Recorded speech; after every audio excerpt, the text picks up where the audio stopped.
Hey, Pretty Girl Club. Welcome to another episode of the Privilege Stacking series. In this episode, I'm going to talk about the privilege of convenience.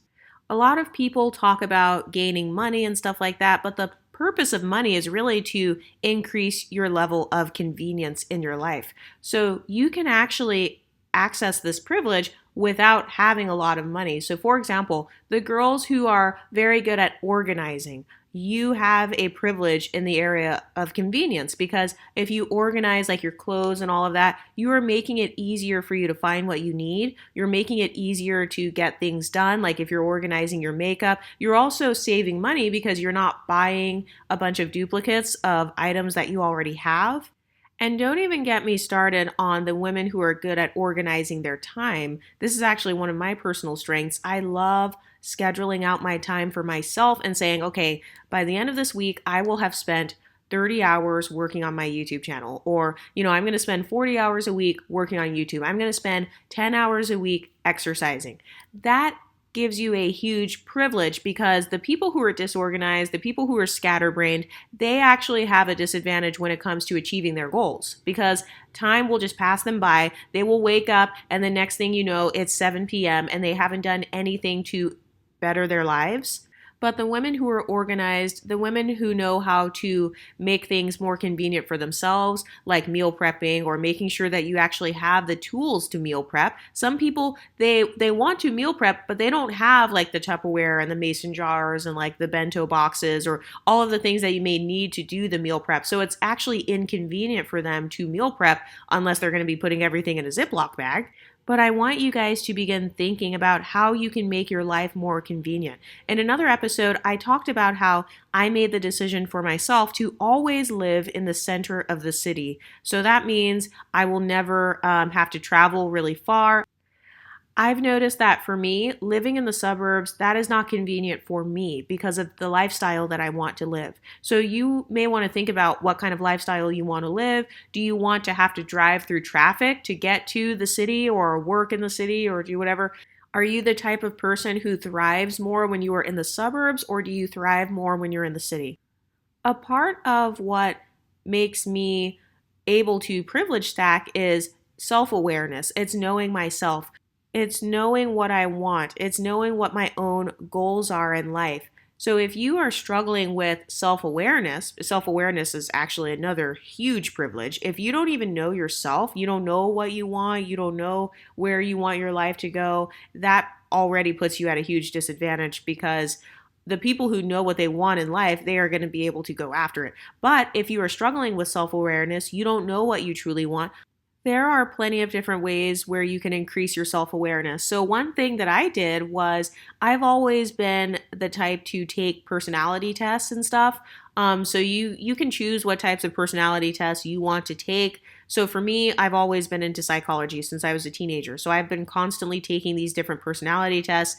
By the way, my personality type is an ENTJ according to these little tests. I'm an Enneagram 3, Wing 2. I know that some of you guys believe in the signs and stuff like Scorpio and all that, and that's fine if you believe in that, or maybe you want to use that as a tool to kind of get to know yourself. By the way, none of these things are perfect. At the end of the day, you get to decide what you feel resonates with you the most. By the way, shout out to the Scorpios. That's my sign. I don't really believe in the signs, but for those of you who care, that's my sign. So you do want to be self-aware because that helps you to know what your goals are. And if you are not quite sure like what you want to do in life or what you feel your passions are, all you have to do is ask yourself a few questions. What do you find relaxing? What did you enjoy as a child? If money didn't exist, what would you be spending your time doing? What makes you the most happy? Whose life do you envy the most and why? What would you do differently in terms of your education if you had a chance to start over again? Would you choose to go to college? Would you choose to not go to college? What would you be doing with your life if success was guaranteed? That is going to show you, like the answers to those questions are going to lead you towards what you truly want.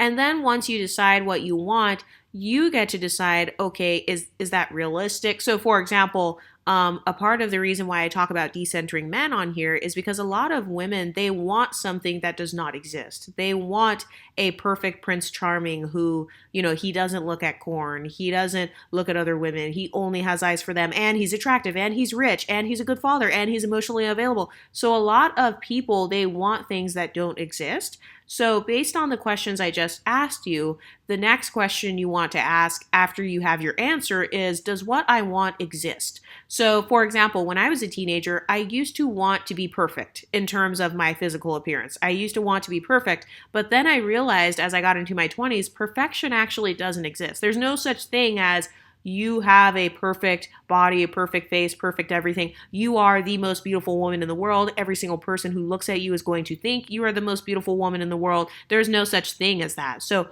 once I realized that I was chasing after something that didn't exist, it actually gave me the freedom to release that dream and move on to pursuing a dream that is more practical for me. So now my standard when it comes to physical appearance, for example, my standard is, hey, I'm not trying to look perfect. I just want to look better. So yeah, there's no such thing as, oh, my arms are perfect, my legs are perfect, everything is perfect. No, I just want to look better. So I want to have maybe a little bit more muscle tone, or maybe it's a little bit slimmer, or maybe my skin is a little bit smoother. There's no cellulite or stretch marks or whatever. It's just about improving.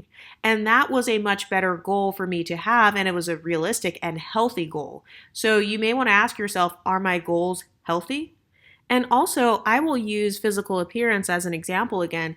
There might be no such thing as being a perfect 10 in the eyes of everyone, but can you make yourself a 10 in your own eyes to where it's like, no, I feel like I look like the best version of myself. I feel like I look like the most leveled up version of myself.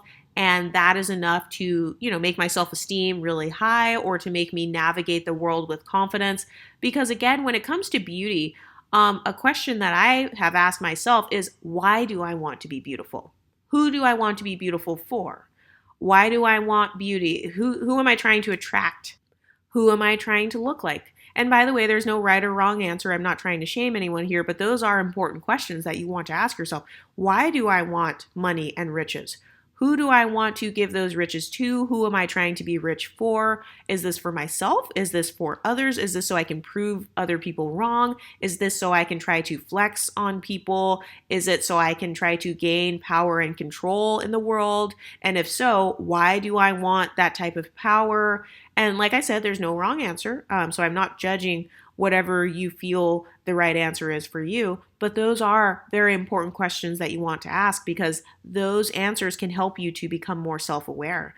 I remember when it came to marriage when I was younger, the real reason I wanted marriage, looking back, is because I actually did want kind of that Prince Charming, for lack of better words. So a guy who he only has eyes for you. He doesn't look at other women and say, oh, that other woman is so hot. Oh my God, I want to look at her. Basically what I was really looking for was to feel special. I was looking for a man to center me and for a man to kind of revolve his life around me. I wanted to be the apple of his eye, for lack of better words. That is what I wanted in a marriage. I'm the apple of his eye. My lifestyle is increased. He looks good. He's wealthy and has, I guess, status, for lack of better words, but he sees me as being so special and so worthy and so beautiful and so amazing that he wants to dedicate his life for me. So looking back, I had a very romanticized and extremely unrealistic view of what a true marriage was. And so that caused me throughout the marriage to actually become self-aware and realize, wait a minute, I was chasing something that doesn't actually exist. Or statistically speaking, doesn't exist, or at least it doesn't exist with the guy that I'm with because, a lot of guys, they'll be married and they're still looking at porn. They're still talking to other women or going on OnlyFans or following girls on Insta or saving pictures in a hidden file on his phone. Some guys will even have a totally different phone, a whole separate phone that you don't know about. So once I realized that I was kind of chasing after the wind, I was able to successfully redirect myself and decide, okay, what is going to remove the most triggers? What is going to give me the most privilege? And what is going to launch me towards my personal goals the fastest? And for me, that answer was decentering men completely. So this means that a man no longer determines my happiness, a guy no longer determines my beauty level or how I feel about myself. A man like looking at another woman, it doesn't make me feel angry or inadequate because now, since men are decentered, I just cut him off. And I'm like, okay, cool. You can go actually pursue whoever your real dream girl is, which is XYZ porn star, obviously. So go pursue that or the multiple women. Most guys, they actually want multiple women to be fawning over them, just like what you see in porn. So now, instead of being mad, angry, disappointed, or feeling inadequate, I just cut the guy off and I just let him go pursue that. Go become that man who has all the women fawning over you and go fulfill your dream. Go fulfill your fantasy or whatever. And then I can fulfill my fantasy of having high self-esteem that is not based on a guy and not living a life that is filled with disappointments. Because a lot of people, instead of privilege stacking, they're actually failure stacking. They are disappointment stacking. And so the more energy and the more hope you place into something that doesn't exist, the more disappointment you are going to face. And I know that sometimes you can't control what happens. Like if you go to a job interview, you technically don't know if that job is going to hire you. But a lot of people have a healthier mindset about job interviews. They're like, hey, I may or may not get this job. And so I'm going to apply for other jobs. But I've noticed that suddenly we don't seem to have the same mindset when it comes to men or when it comes to friendships or when it comes to other areas in our lives. We will put all of our eggs in one basket and kind of hinge everything upon, once I get this loan or once I get this degree or once I get XYZ, then suddenly my life will fall into place. But now I have realized that that's not how life works. That's not how logic works. That's not how statistics and numbers work. You don't hinge everything on the flip of a coin and then, plan your life around that coin landing on heads. The smarter thing to do would be to open up multiple options for yourself and be as flexible as possible and have many different pathways to success for yourself. So for me, I'll use my career or my job as an example. So my dream job, I don't know if I have a dream job. I guess it would be this. I'm a full-time content creator, but in addition to being a content creator, I also have, as a backup or like as a side thing, I have multiple different accounts to where I can sell stuff on Facebook Marketplace. I can do different delivery apps if necessary. So you can do things like Instacarting, DoorDashing, Ubering, whatever, Amazon Flex and all that kind of stuff. So I have all of those things on the side just in case. I also have, a college degree as another backup. So let's say this channel goes bad, I can easily get a job and I live right in the center of the city so that just in case an emergency happens and like everything falls through, I can literally walk to a restaurant across the street from my apartment and try to get a job there. Like if worse comes to worse. And then I also planned it out to where I live right next to a public transportation area so that, let's say you have no job and you have no car and like life is just effing you up right now. Then I can at least take the train somewhere or take the subway, take the bus, whatever, and I can get to a job. That is a better and safer option as opposed to saying, oh no, I'm just putting all of my eggs in the YouTube basket. I have absolutely nothing else going for me, no other skills in life. I live in the middle of Timbuktu. I have absolutely no other job opportunities around me. My whole entire self-esteem and financial future is hinging upon this one thing. And I know that that's kind of an extreme example, but a lot of women, we do this with men. We will say, nope, I'm a stay-at-home wife, mother, XYZ. I don't have another job. I didn't go back to school. I didn't start a business. I'm hinging everything upon this man picking me and this man continually picking me. And I'm hinging everything upon this man keeping his job or getting, promoted, making sure he doesn't get fired. And hopefully he can pay for my quote unquote soft life.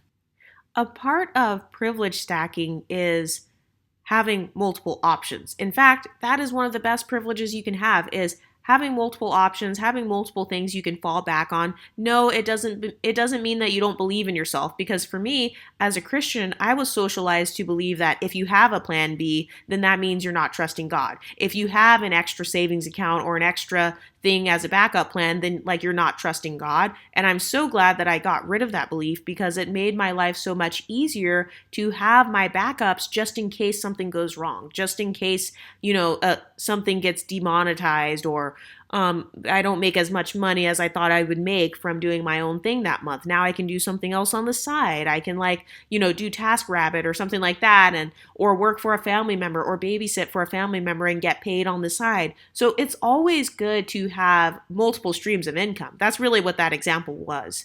I was talking about having multiple streams of income as opposed to my man is the only source of income that I have. First of all, you want to have multiple streams of income just in general, just in life.